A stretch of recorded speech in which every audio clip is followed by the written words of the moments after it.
नमः।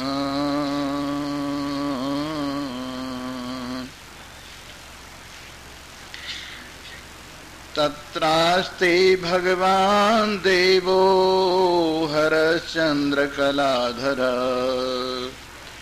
तं पूजयन् महादेव तस्मिन्नेव गिरौ पुरा।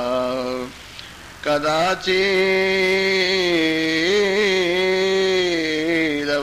गंगातटं विरचिताश्रमः तपोर्थं तापसाचारे चिराय रचितै स्थिति।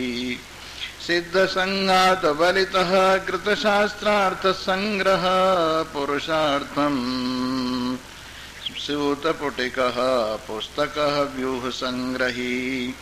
एवं गुण विशिष्टस्य कैलास नवकुंजके तपः प्रचरतो राम समकालो अस्य वर्तत। अथैकः स कदाचित्तु बहोलस्याष्टमी दिने गते श्रावणपक्षस्य रात्र्यर्धे क्षयमागते। दिक्षु संशान्तरूपासो काष्ठमौनस्थे स्त्रियः खड्गच्छेद्यान्धकारेषु कुञ्जेषु गहनेषु च। एतस्मिन् समये तत्र यामार्धे प्रभवे गते समाधिं तनुतां नीत्वा स्थितोऽहं बाह्यमनामानद्रेक्। अपश्यं कानने तेजो झगित्येव समुत्थितं शुभ्राभ्रसतसङ्काशं चञ्चदेगुगुणोपमम्। प्रकटीकृत दिवाकुञ्ज तदालोकय मया स्मयात् अन्तः प्रकाशशालिन्या बुद्धिदृष्ट्या विलोकितम्। यावद् पश्यामि तं सानुं प्राप्ता चन्द्रकलाधर गौरी करार्पितकरौ नन्दी प्रीत सरितापगः।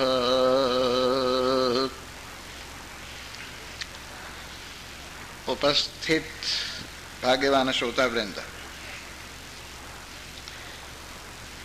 आप सभी लोग जानते हैं कि मनुष्य शरीर प्राप्त करके भी कोई है जो इसका सुलाभ उठाता है, अन्यथा तो मनुष्य शरीर उनसे कोई भी लाभ प्रदान न करता हुआ चला जाता है। इस मनुष्य शरीर में भी 3-4 प्रकार के व्यक्तित्व हैं। एक पशु हैं, एक मनुष्य हैं, एक नर हैं, एक नारायण है। पशु तो वो हैं जो बार बार गलती करते हैं, दुख पर दुख उठाते हैं, परंतु फिर भी विषयों की ओर से मन को नहीं मोड़ते हैं। ऐसे प्राणी इस मनुष्य शरीर में पशु ही हैं। मनुष्य उनको कहा जाता है जो मननशील होते हैं, विचारशील होते हैं, अपनी गलतियों का अनुभव करते हैं, अपनी त्रुटियों का अनुभव करते हैं और अपने आप को सुधारने का प्रयास करते हैं। जो अपनी गलतियों को छोड़कर अपने में अच्छाई लाने का प्रयास करते हैं और अपने इस जीवन के अंदर सुधार लाने का प्रयास करते हैं, वो मनुष्य कहलाते हैं।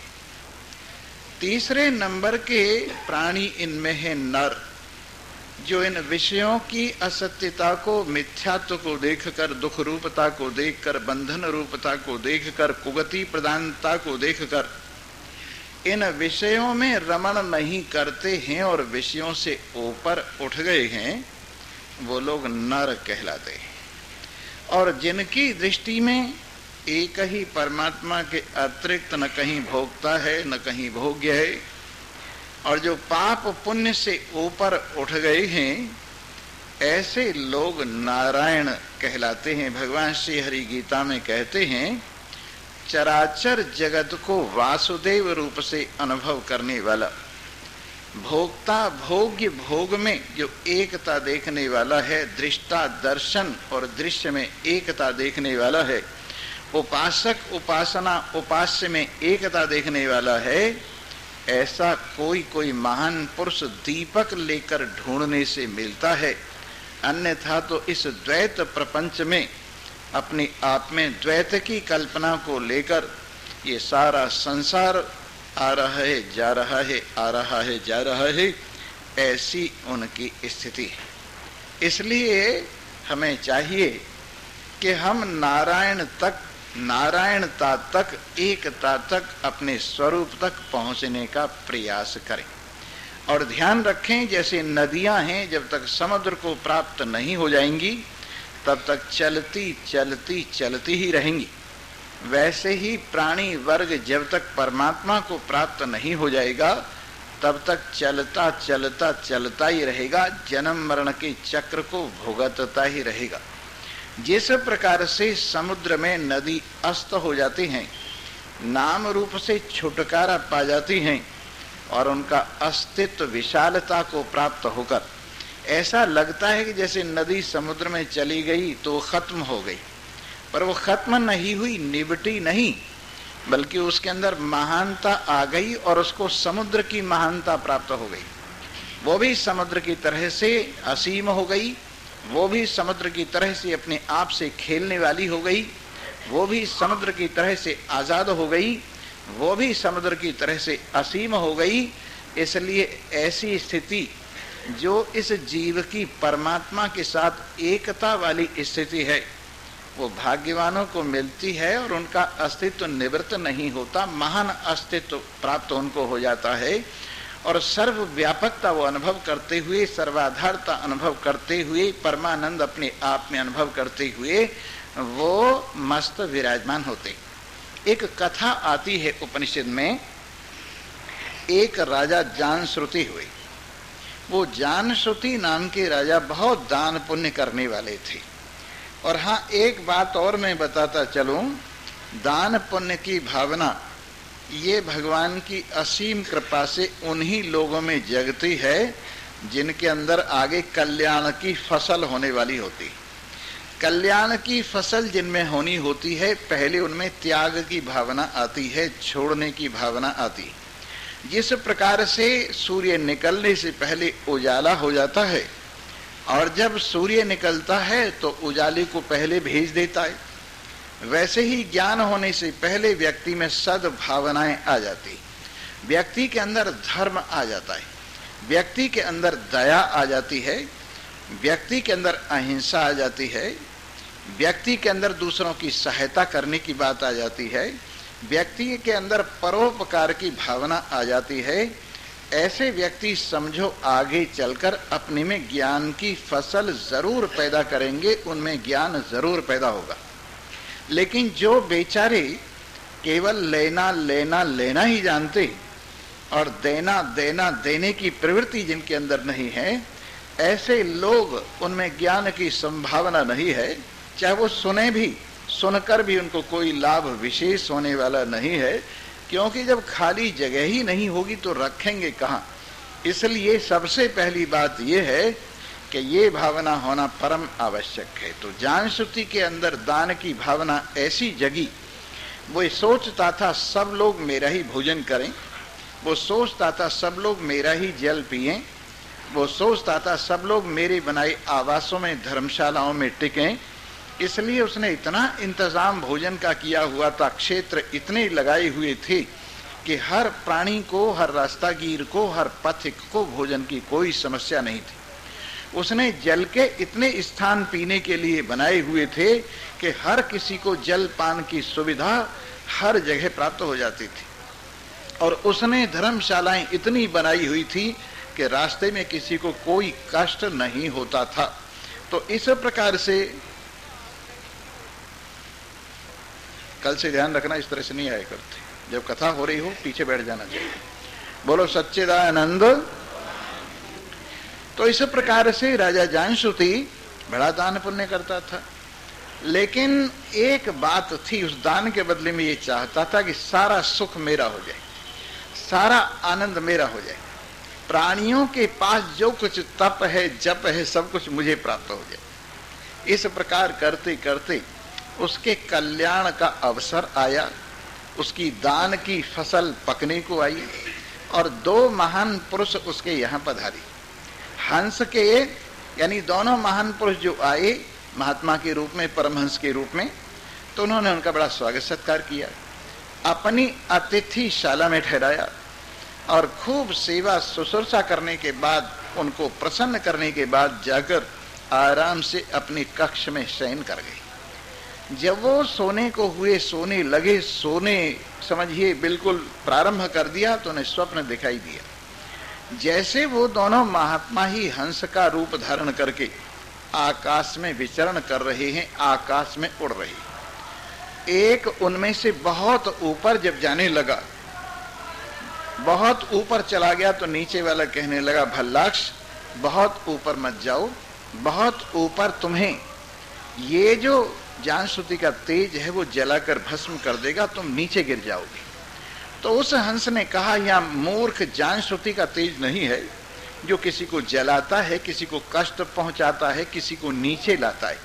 यहाँ पर रैकुमुनि का तेज है, जिस तेज से किसी को कोई नीचे गिरने की संभावना नहीं है, कोई दृष्टि के अंदर बिजली की तरह से चमक पैदा होने की संभावना नहीं है, इसलिए यहाँ गिरने का भी कोई संबंध नहीं है। याद रखिए, जो ज्ञानवान है उनका तेज चंद्रमा की तरह से होता है, रास्ता भी दिखाता है और ताप भी दूर करता है। लेकिन अभिमानी लोगों का तेज बिजली की तरह से होता है, क्षण भर के लिए चमचमाता है और रास्ता न दिखाकर रास्ते में गड़बड़ पैदा कर देता है।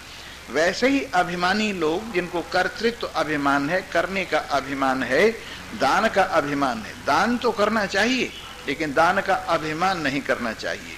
तीर्थ तो करने चाहिए पर तीर्थ का अभिमान नहीं होना चाहिए। व्रत तो रखने चाहिए, व्रतों का अभिमान नहीं होना चाहिए। जो सद्गुण है उनकी उपस्थिति अपने आप में होनी चाहिए और उनका अभिमान नहीं होना चाहिए। बार बार यही सोचना चाहिए, ये प्रभु की परम कृपा है, त्रिलोकीनाथ अखिल ब्रह्मांड नायक की परम कृपा है जो मुझे सत्य पर ले चल रही। उनकी असीम कृपा है जो मेरे हृदय में दया का निवास है। उनकी असीम कृपा है जो मेरे हृदय में दान का भाव है। उनकी असीम कृपा है जो मेरे हृदय में तीर्थ जाने की शुभ भावना है। उनकी असीम कृपा है जो व्रत पालन करने के लिए मुझ में भावना जगी है। उनकी असीम कृपा है जो सत्संग का लाभ लेने के लिए मुझ में भावना जगी। ये उनकी असीम कृपा है कि मैं सत्संग में पहुंचकर उनकी कृपा से महान पुरुषों को प्राप्त होकर अपने स्वरूप का बोध प्राप्त करके भवसागर से पार हो रहा हूं। इस प्रकार भगवान की कृपा अपने ऊपर हर सद्गुण के अंदर महसूस करनी चाहिए। पर जानश्रुति को थोड़ा सा अभिमान था। उस अभिमान के कारण उन्होंने कहा कि यहाँ जानश्रुति का तेज नहीं है, रैकुमुनि का तेज है जो सब में एक परमात्मा को देखता है, जो सब में एक आत्मा को देखता है और जो जिसका तेज सबकी उन्नति प्रदान करने वाला है, जिसकी विद्या सबको सहायता प्रदान करने वाली है, जिसका समता का सब में परमात्मा की स्थिति का भाव है। इसलिए इस तेज से जलने का कोई भी खतरा नहीं। एकदम जानश्रुति की आंखें खुल गईं और उन्होंने सोचा, ये रैकुमुनि कौन है जिसका तेज मेरे से ऊपर बढ़ गया है और जिसका तेज किसी के लिए भी बाधक नहीं है, जिसका तेज सबको सहायता करने वाला है, जिसका तेज परमात्मा की राह दिखाने वाला है, जिसका तेज आत्मज्ञान प्रदान करने वाला है, जिसका तेज कल्याण की ओर ले जाने वाला है, ये रैकुमुनि कौन है? तो रैकुमुनि की तलाश कराई गई। आपको आश्चर्य होगा, रैकुमुनि किसी आश्रम का महामंडलेश्वर नहीं था, रैकुमुनि किसी गद्दी का अधिपति नहीं था, वो केवल एक साधारण गाड़ी चलाने वाला था। दिन भर अपनी हाथ की गाड़ी चलाता था और रात को जहां गाड़ी खड़ी की उसी के नीचे सो जाता था। इस प्रकार से उसका जीवन व्यतीत हो रहा था, लेकिन अंदर से तृप्त था, अंदर से ज्ञानवान था, अंदर से अपने स्वरूप में विराजमान था, अंदर से सर्वाधिपति था, अंदर से सबका मालिक था। तो जब उसका पता जानश्रुति को लगा तो अश्रद्धा नहीं हुई ये सोचकर कि गाड़ी चलाने वाले के पास में ज्ञान लेने के लिए जाऊंगा, जिसके पास न झोंपड़ी है न घर है, जिसके पास कोई संपत्ति कोई सौंदर्य नहीं है, उसके पास में ज्ञान लेने के लिए जाऊंगा। तो इसलिए कहावत है, उत्तम विद्या लीजिए यद्यपि नीच पे होई, पर्यो अपावन ठौर में कंचन तजे न कोई। उत्तम विद्या श्रेष्ठ विद्या हर जगह से लेनी चाहिए। वहां पर यह नहीं देखना चाहिए कि ऊंची जाति का है कि नीची जाति का है, कि ये पढ़ा लिखा है कि अनपढ़ है, इसने साफ कपड़े पहने हुए हैं या गंदे कपड़े पहने हुए हैं, इसने आभूषण पहने हुए हैं कि नहीं पहने हुए, ये ऊंची जगह पर बैठा हुआ है या नीची जगह पर बैठा हुआ है, ये ध्यान नहीं करना चाहिए। उत्तम विद्या लीजिए, जहां से भी मिले वहीं से ग्रहण करनी चाहिए। जैसे सोना है किसी अपवित्र जगह पर पड़ा हुआ हो तो भी व्यक्ति उसको ग्रहण करने का प्रयास करता है, वैसे सद्विद्या अच्छी विद्या हर जगह से लेनी चाहिए। तो जानश्रुति बड़ी श्रद्धा से संपन्न होकर और एक सुंदर खचरियों का रथ सजाकर उसमें सोने चांदी के सिक्कों से, असरफियों से, रुपयों से थाल भरकर और तरह तरह के आभूषण रखकर, तरह तरह के वस्त्र ले जाकर उनके चरणों में ये संपत्ति उपस्थित की और कहा, प्रभु मैं उस ज्ञान को पाना चाहता हूं जिससे सब कुछ अपना हो जाता है। मैं उस ज्ञान को पाना चाहता हूं जिससे असीमता प्राप्त हो जाती है। मैं उस ज्ञान को प्राप्त करना चाहता हूं जिससे अनंतता प्राप्त हो जाती है और व्यक्ति सब कुछ का मालिक हो जाता है। तो उन्होंने रैकमुनि ने उस धन दौलत को ठोकर मारी और कहा, नासमझ व्यक्ति, शूद्र व्यक्ति, तो इस धन दौलत के बदले में हमसे ज्ञान खरीदना चाहता है? ज्ञान क्या इस तरह से बिकता है? तो रैकमुनि को जरा सी भी ये, रैकमुनि ने तो कह दिया, पर जानश्रुति को दुख नहीं हुआ और अपना धन दौलत उठाकर वापिस आ गया। और वापिस आकर उन्होंने सोचा कि इनको रिझाना है, चाहे कुछ भी क्यों ना हो जाए, इनका चाहे मेरे को फटकारें डांटें, इनका अधिकार है, लेकिन बुरा न मानना ये मेरी अपनी सहनशीलता है, क्योंकि अगर मैं डामाडोल हो गया तो मुझे ज्ञान नहीं मिलेगा। अगर मैं जरा सा इस जगह से किसी वजह से हट गया तो मेरा अधूरापन रह जाएगा। इसलिए उन्होंने पता किया कि इनको कैसे प्रसन्न किया जा सकता है। तो पता लगा कि ये इस समय ब्रह्मचर्य अवस्था से तो पार हो गई, लेकिन गृहस्थी होना चाहते, और गृहस्थी होने के लिए कोई इन्हें सुविधा जुटा सके तो शायद इनकी प्रसन्नता प्राप्त हो जाए। तो जानश्रुति ने किसी और को नहीं, अपनी लड़की को ही वस्त्राभूषण से सुसज्जित करके और फिर से धन दौलत, अपार धन दौलत लेकर फिर गए और उनके चरणों में अपनी पुत्री को समर्पित करते हुए कहा, प्रभु ये मेरी इज्जत आबरू है, मैं इस अपनी इज्जत आबरू को आपके चरणों में सौंपता हूं। करुणा निधान, मैंने सुना है आप गृहस्थी होना चाहते हैं, ये गृहस्थ में आपकी अर्धांगिनी होकर आपके लिए सारी सुविधाएं जुटाएगी। हे प्रभु, ये पढ़ी लिखी परम सुशील परम चरित्रवान मेरी कन्या है, मैंने इसको बड़े भाव से सुशिक्षित किया है और ये सुशिक्षित हुई है प्रभु, अब आपके चरणों में समर्पित है। और प्रभु ये धन दौलत वगैरह तो ये तो आपके लिए एक छोटी सी भेंट है। जिस गांव में आप रहते वो गांव भी मैं आपके नाम करता हूं, एक सुंदर सा महल बनाकर आपके लिए सारी सुविधाएं प्रदान करता हूं, सब कुछ देने को तैयार हूं। आप चाहें तो मेरी जान भी ले सकते हैं, लेकिन कृपा करके मुझे ज्ञान जरूर प्रदान कीजिए। जब देखा कि सचमुच इसके अंदर इतनी लगन है, इतनी चाहत है कि अपनी इज्जत आबरू, अपना धन दौलत, अपनी जान ईमान सब कुछ मेरे चरणों में सुपुर्द कर दिया है, तो उन्होंने कहा, हे राजन, तुम सब कुछ अपना बनाना चाहते हो ना, कि सब कुछ मेरा हो जाए, इसके लिए आपको छोड़ना पड़ेगा। क्या छोड़ना पड़ेगा? एक तो सीमित अहम का भाव छोड़ना पड़ेगा और एक सीमित मेरे का भाव छोड़ना पड़ेगा। अगर आपका अहम विशाल हो जाए, परमात्मा के साथ एक रूप हो जाए, और देश काल वस्तु से इसकी सीमाएं पार चली जाएं, और ये आपका मेरापन जो शरीर में और परिवार में और धन दौलत में और महल में लगा हुआ है, ये मेरापन भी असीमता को प्राप्त होकर सब जगह ये महसूस करे जहां कहीं कुछ भी है वो सब मेरा ही है, तो तुम्हारा सारा धन तुम्हारा, तुम्हारे सारे लोग तुम्हारे, जो कुछ भी संसार में वैभव है वो तुम्हारा। दृष्टांत देकर उन्होंने समझाया। एक नमक की डली समुद्र को देखकर कहने लगी है, समुद्र देवता मैं भी असीम होना चाहती हूँ, मैं भी अपनी लहरों से खेलना चाहती हूँ, मैं भी अपने आप में असीम जल अनुभव करना चाहती हूँ।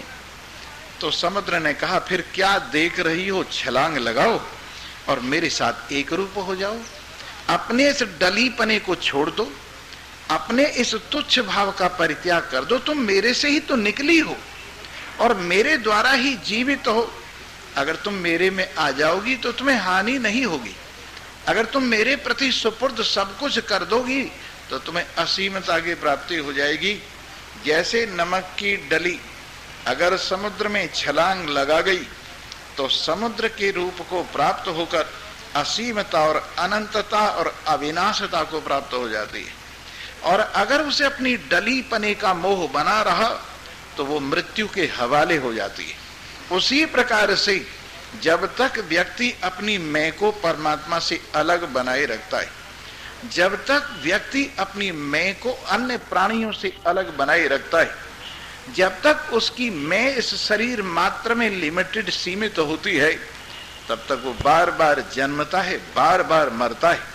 लेकिन जिस समय उसकी मैं असीमता को, इन्फिनिटी को प्राप्त हो जाती है, जिस समय उसकी मैं देश काल वस्तु को पार कर जाती है, जिस समय उसकी मैं नाम रूप को पार कर जाती है, जिस समय उसकी मैं सच्चिदानंद के साथ एक रूप हो जाती है, जिस समय उसकी मैं परमात्मा में दाखिल हो जाती है, प्रवेश कर जाती है, तो सब कुछ अपना हो जाता है।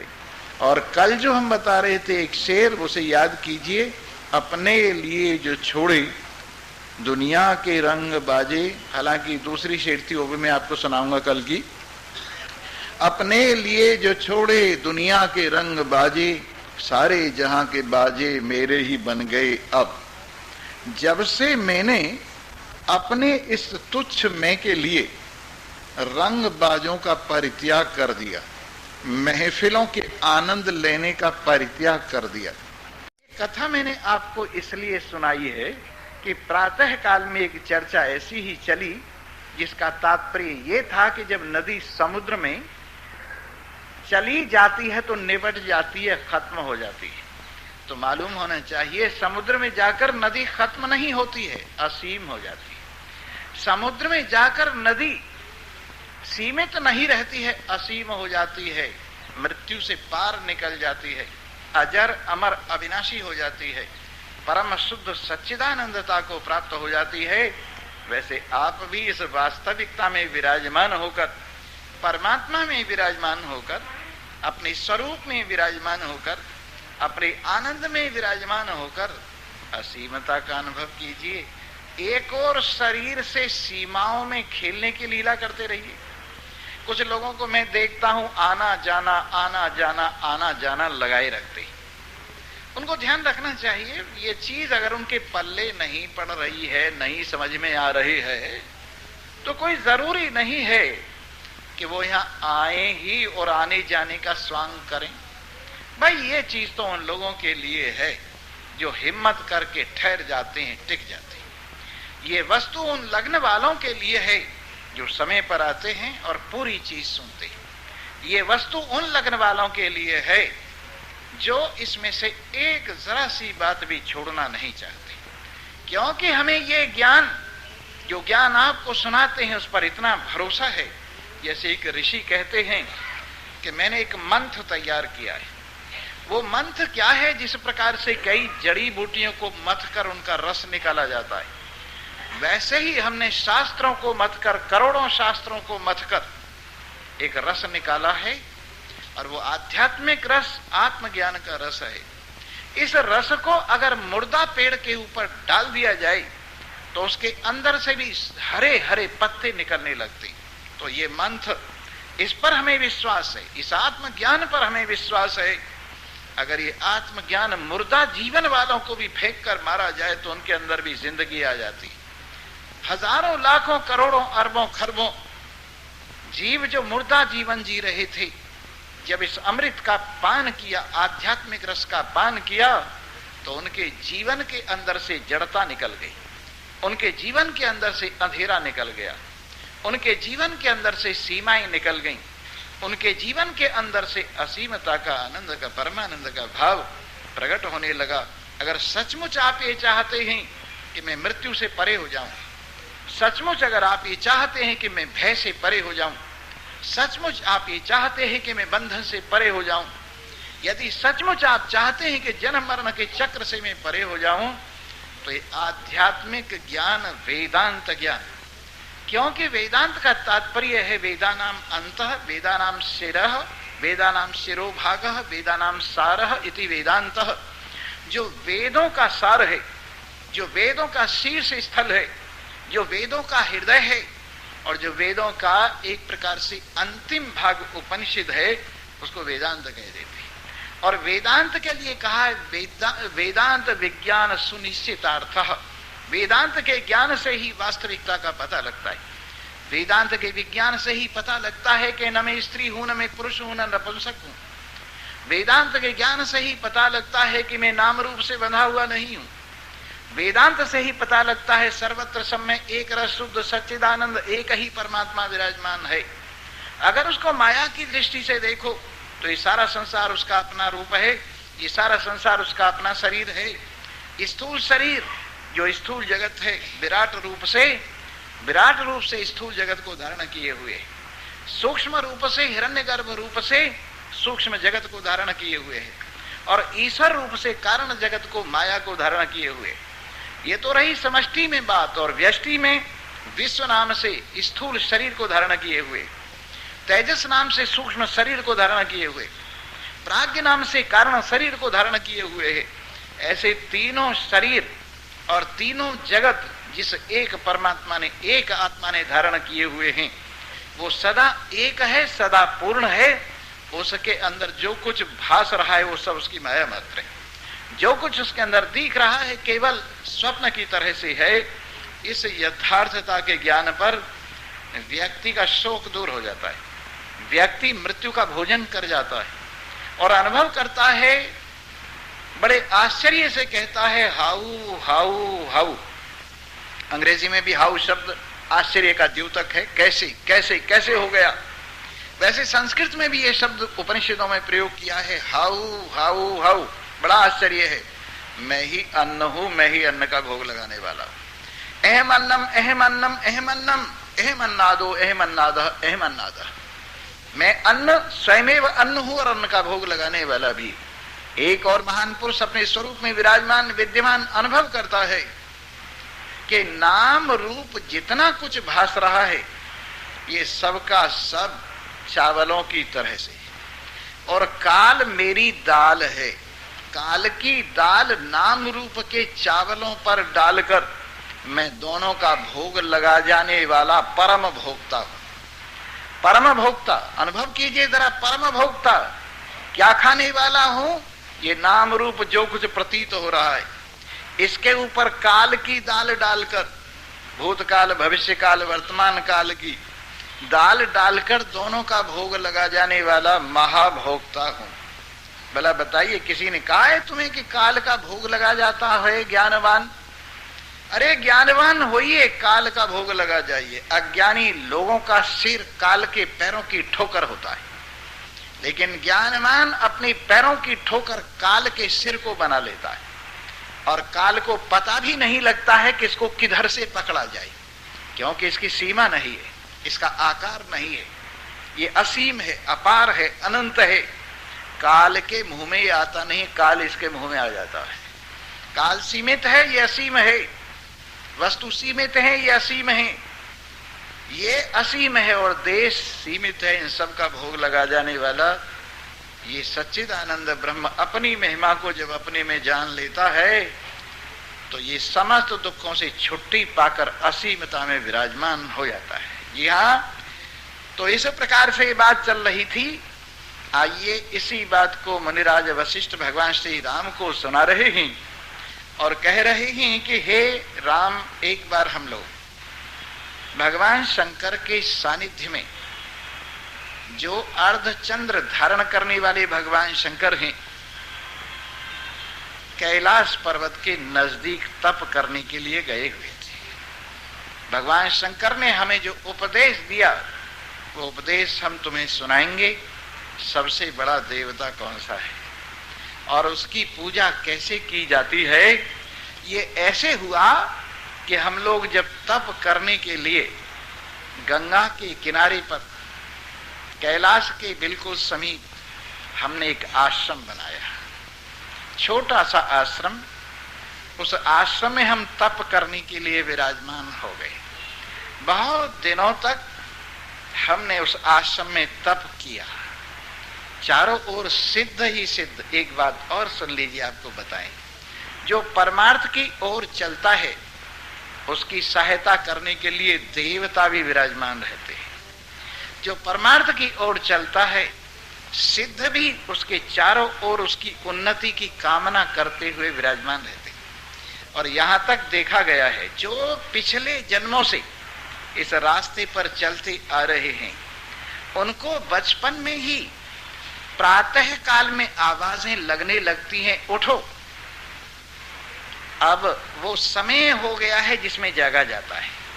अब ब्रह्म मुहूर्त हो गया है जिसमें ब्रह्म का चिंतन किया जाता है। अब ब्रह्म मुहूर्त हो गया है जिसमें ब्रह्म से लगन लगाई जाती है। अब ब्रह्म मुहूर्त हो गया है, उठो। ये आवाजें सिद्धों की उन महान पुरुषों के प्रति प्रेषित हुआ करती हैं जो परमार्थ की ओर चलने के लिए ईमानदारी से लग रहे हैं और पिछले जन्मों में भी जिन्होंने कुछ अभ्यास किया है। महाराज जनक को भी जंगल में एक बार सिद्धों की आवाज सुनाई दी। सब लोगों को कुछ नजर नहीं आ रहा था, लेकिन महाराज जनक को पेड़ों के झुरमुट में से शरीर तो दिखाई दे नहीं रहे थे, लेकिन सिद्ध लोग सूक्ष्म शरीर से विराजमान होकर आत्मज्ञान की चर्चा कर रहे थे।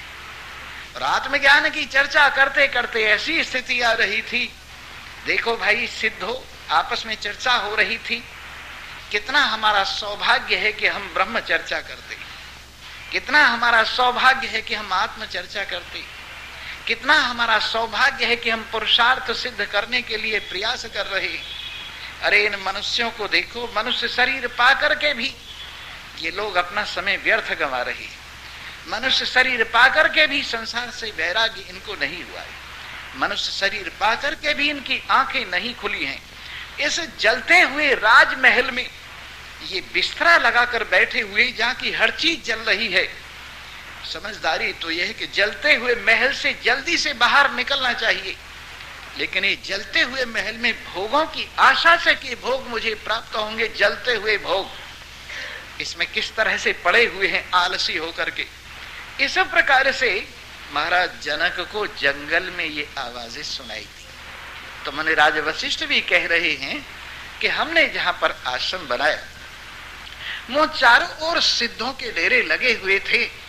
साधक लोग अरूप अवस्था में, जिनके शरीर दिखाई नहीं देते थे, वो वहां विराजमान होकर अपने लिए कल्याण का उपाय कर रहे थे।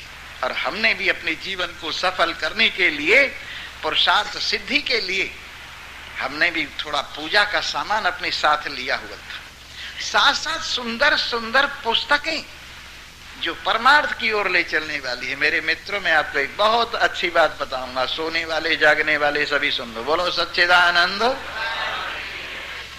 देखिए, दो गुरु होते हैं। एक गुरु तो मुख से उपदेश करता है और एक गुरु पुस्तक के माध्यम से उपदेश करते हैं। जैसे मान लीजिए आपने स्वाध्याय किया और गीता, भगवान श्री कृष्ण के मुख से निश्रित गीता का आपने स्वाध्याय किया, तो उस समय गुरु कौन है? कृष्ण भगवान।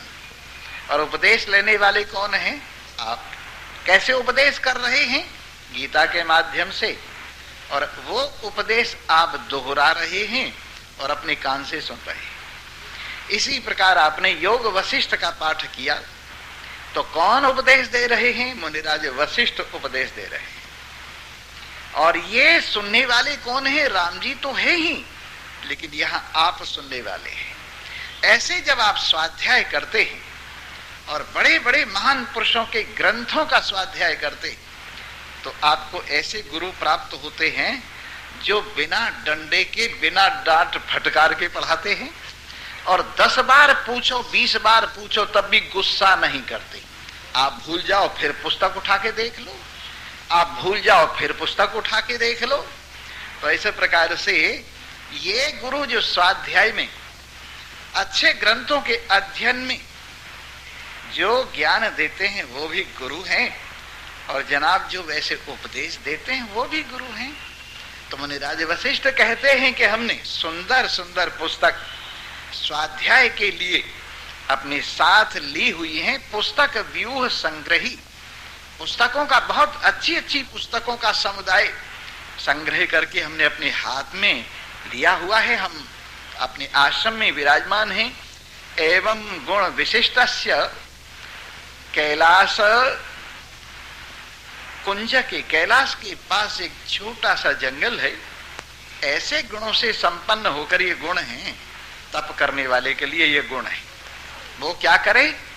अपने मन को सावधान करने के लिए ध्यान का, पूजा पाठ का, बैठने उठने का सामान साथ ले जाए, और पुस्तकें भी सुंदर सुंदर साथ ले जाए, और केवल भागदौड़ में ही न लगा रहे। बोलो कृष्ण भगवान की। भागदौड़ में ही न लगा रहे। तीर्थ करने के लिए लोग जाते हैं, उनको भागदौड़ के सिवाय और कुछ पल्ले नहीं पड़ता। यहाँ जा, वहां जा, यहाँ जा, वहां जा, ये खा, वो पी। तीर्थ पर जाकर थोड़ा मन को एकाग्र करना चाहिए। आप तीर्थ पर गए, घर बार छोड़कर, बाल बच्चे छोड़कर गए हैं, धन दौलत छोड़कर गए हैं, बिरादरी छोड़कर गए हैं, सब कुछ छोड़कर गए हैं मन की एकाग्रता के लिए, चैन के लिए, शांति के लिए। अगर कहीं सत्संग होता हो तब तो तीर्थ पर जाकर सत्संग करना चाहिए, और यदि सत्संग न मिले तो भगवान का ध्यान करना चाहिए बैठकर, बजाय इसके कि भागे भागे भागे भागे फिरो और सारा दिन खाने पीने खाने पीने खाने पीने में ही लगाए रहो। तीर्थ माने जो पार उतारे। तीर्थ तभी पार उतारता है जब तुम नियम से निवास करो, वहां पर झूठ न बोलो, वहां पर कपट न करो, वहां पर सदाचार से रहो, वहां पर दान पुण्य करो, वहां पर अच्छे काम करो और भगवान का भजन करो, सत्संग करो, तब तो वो तीर्थ हैं, पार ले जाते हैं।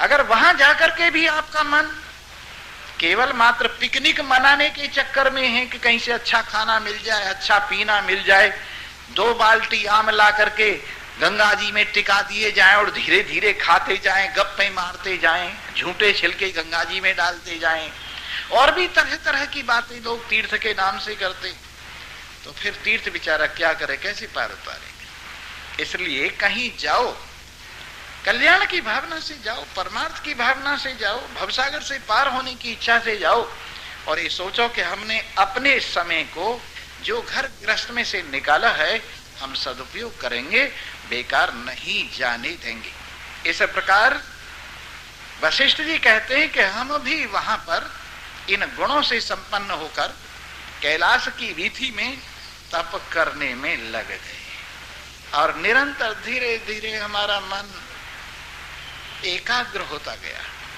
धीरे धीरे संसार की वासना क्षीण होती चली गई, धीरे धीरे संसार की याददाश्त निवृत्त होती हुई चली गई।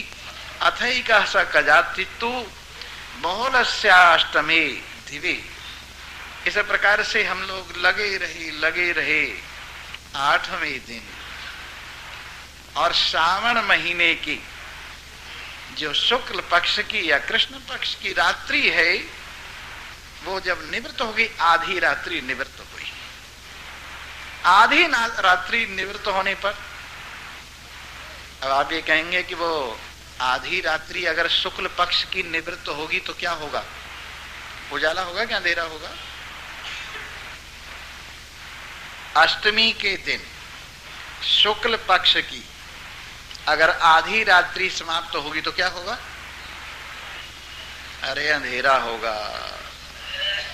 और कृष्ण पक्ष की यदि आधी रात्रि आई तो चांद निकल जाएगा, उजाला हो जाएगा, है ना जी? बात देखना तुम इस बात। शुक्ल पक्ष की अष्टमी 12 साढ़े 12 बजे चंद्रमा छिप जाता है। तो वैसे ही बता रहे हैं कि जब आधी रात्रि हुई, सारी दिशाएं शांत हो गईं, और ऐसी स्थिति में ऐसा जैसे काष्ठ मौन होता है। काष्ठ मौन जैसे लक्कड़ रखा हो, न बोलता है न चालता है, इसका नाम है काष्ठ मौन। कई महान पुरुष तो ऐसा करते हैं, अपने मुंह में काष्ठ रख लेते हैं। क्या करते हैं? मौन रखने के लिए एक काठिया बाबा हुए हैं, वैसे तो काठिया बाड़ के होने से उनको काठिया बाबा कहते थे, पर उन दिनों उन्होंने वृंदावन के इलाके में रहते थे, उन दिनों उन्होंने काष्ठ की जीभ बनाकर अपने मुंह में रखी हुई थी, माने मौन धारण किया होता, काष्ठ जिह्वे। इस प्रकार से जैसे काष्ठ बिल्कुल मौन होता है, वैसे ही समय भी बिल्कुल मौन हो गया, शांत हो गया।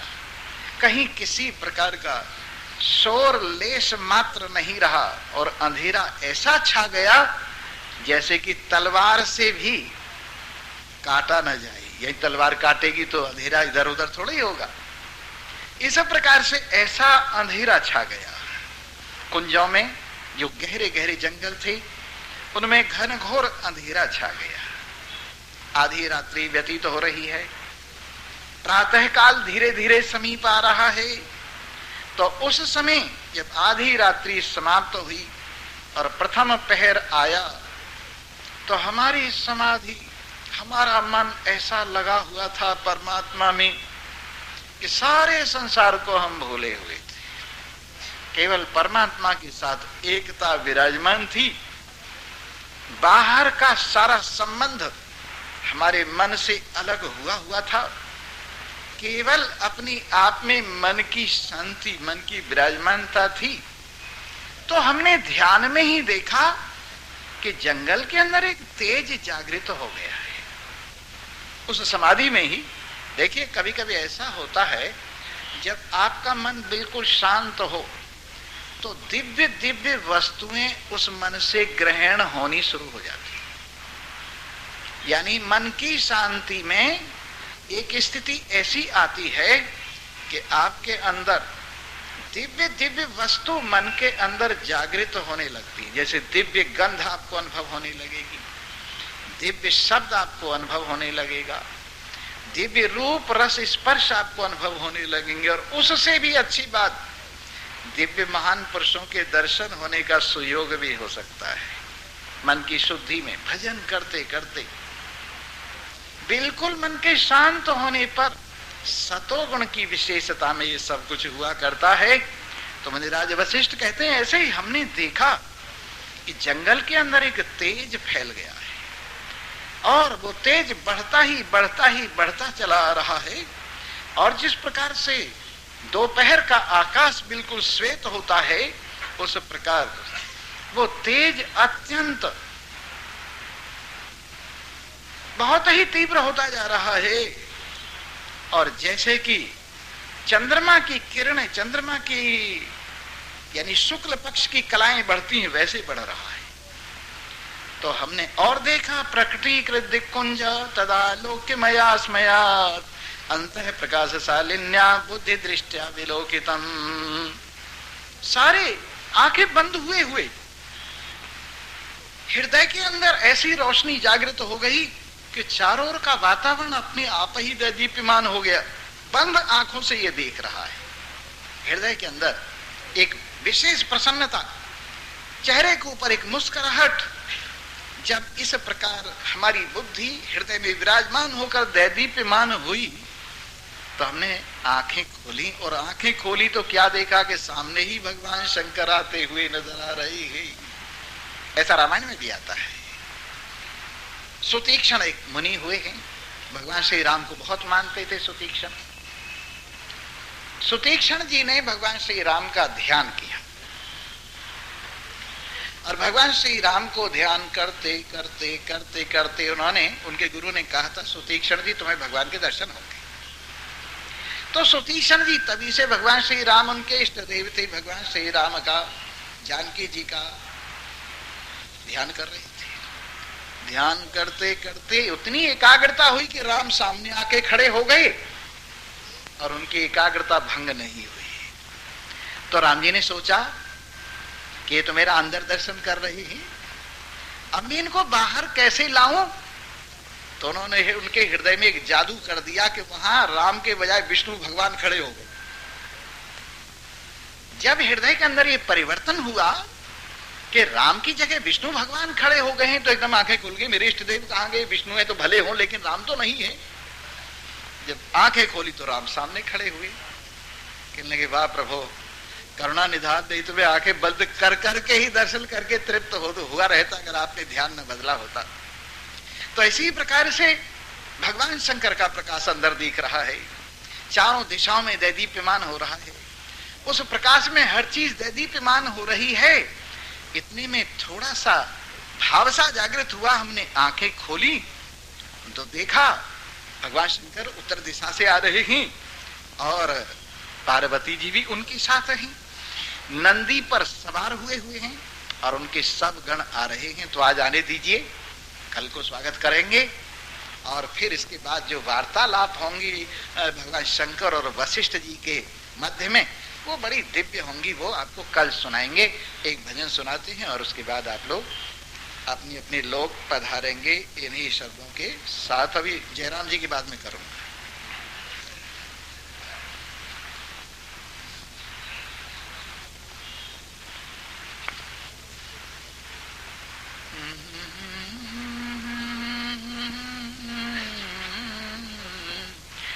हमारी चिंता की माँ मरी, तुम्हारी तो नहीं मरी ना, माँ की बात नहीं कह रहा हो, कहीं तुम ये सोचते हो हमारी माँ को मार रहे हैं, नहीं नहीं, चिंता की माँ। किसकी माँ? चिंता की माँ क्या है? अविद्या। चिंता की माँ क्या है? अविद्या। उसके लिए कह रहे हैं हमारी चिंता की माँ मरी, भूत भविष्य और वर्तमान की उजड़ गई नगरी, हमारी चिंता की माँ मरी। किसी का गांव पीछे छूट गया है, किसी का गांव आगे खड़ा है, कोई अपने गांव में आज बैठा हुआ है। कितनी तरह के गांव हुए? 3 तरह के। पीछे छूटे हुए गांव भूतकाल वाले, और सामने खड़े हुए गांव भविष्य काल वाले, और वर्तमान में जिनमें टिके हुए हैं वो वर्तमान। ये तीनों गांव भगवान श्री हरि का साक्षात्कार होने पर तीनों उजड़ गए। भूत भविष्य और वर्तमान की उजड़ गई नगरी, हमारी चिंता की माँ मरी। फिर तुम कौन से गांव में चले गए? अजर अमर अविनाशी अखंड एक सच्चिदानंद ब्रह्म रूप गांव में आ गए, जिसमें न भूत है, न भविष्य है, न वर्तमान है, तीनों काल नहीं है। इसलिए भूत भविष्य और वर्तमान की उजड़ गई नगरी, हमारी चिंता की माँ मरी। देश विदेश कल्पना छूटी और स्वप्न वस्तु सगरी, और मोह गगरिया सिर पर भारी फूट गई गगरी, हमारी चिंता की माँ मरी। मोह गगरिया सिर पे भारी फूट गई गगरी, हमारी चिंता की माँ मरी। काम क्रोध मद लोभ पाप की जो थी नाव भरी, आया ज्वार आत्म सागर में, आया तूफान आत्म सागर में डूब गई अबरी। कौन सी नाव डूब गई? काम क्रोध मद लोभ पाप की। जो थी नाव भरी, आया ज्वार आत्म सागर में डूब गई अबरी हमारी, चिंता की मां मरी। हाथ हथकड़ी और पैरों बेड़ी, टूट के नीचे गिरी, प्राण पखेरु पवन मिला है, अब आए न जाए डगरी हमारी, चिंता की मां मरी हमारी, चिंता की मां मरी। इंद्रिय अंतःकरण अविद्या, ज्ञान की आग जरी, काल कल्पना देश कल्पना, वस्तु कल्पना उजड़ी हमारी, चिंता की मां मरी। जब तन चाहे छूटे अपना, चिंता अब न घड़ी, हानि लाभ के पासे पलटे, सुख दुख की न धड़ी हमारी, चिंता की मां मरी।